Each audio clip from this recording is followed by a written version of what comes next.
Carissimi amici, un abbraccio dal sottoscritto Gianni Amendola a tutti i napoletani nel mondo, a tutti i tifosi del Napoli e naturalmente a tutti coloro che mi seguono con affetto e simpatia sui miei siti.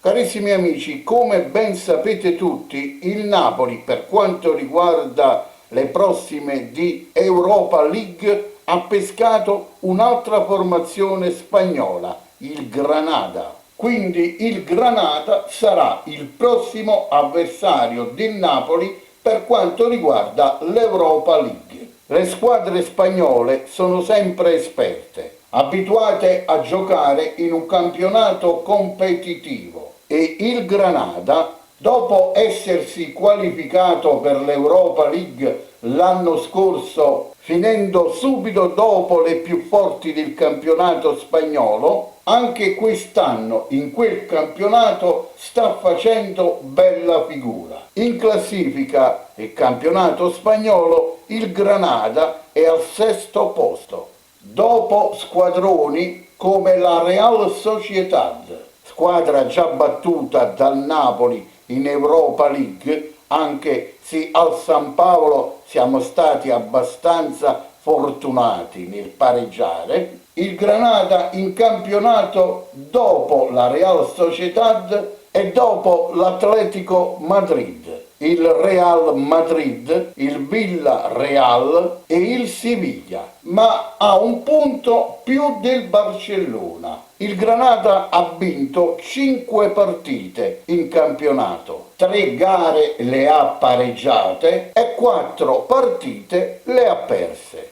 Il Granada nel campionato spagnolo ha segnato 15 gol subendone 20. Ovviamente se il Napoli ha superato l'attuale capolista del campionato spagnolo, e cioè la Real Sociedad, non può chiaramente temere più di tanto il Granada. Però il Napoli deve fare molta, ma molta attenzione a questa squadra, perché come si sa le partite di Coppa e anche quelle di Europa League sono sempre partite insidiose, difficili, dove tutto assolutamente può succedere. Quindi nascondono le sorprese impreviste dietro l'angolo. In Coppa, nelle partite di qualificazione a girone, il Granada ha segnato 6 reti e ne ha subite soltanto 3, qualificandosi subito dietro il PSV. Tra le sue file, nella sua formazione, il Granada ha 2 veri talenti, Herrera e Gonalons, ma chiaramente i talenti che ha il Napoli sono decisamente molto di più e molto più forti. E allora la mia domanda è: secondo voi il Napoli è stato fortunato ad essere sorteggiato per giocare contro il Granada? Oppure secondo voi questa partita è più insidiosa di quel che si pensa?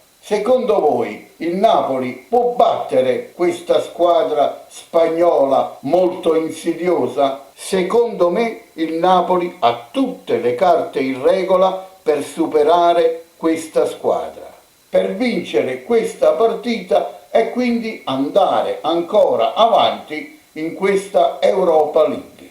Quindi, secondo il mio pensiero, niente paura, perché il Napoli è nettamente più forte tecnicamente del Granada, e anche se il Granada è una squadra che merita assoluto rispetto ed è una squadra che gioca un buon calcio, il Napoli è all'altezza di batterla e superare questo turno di Europa League.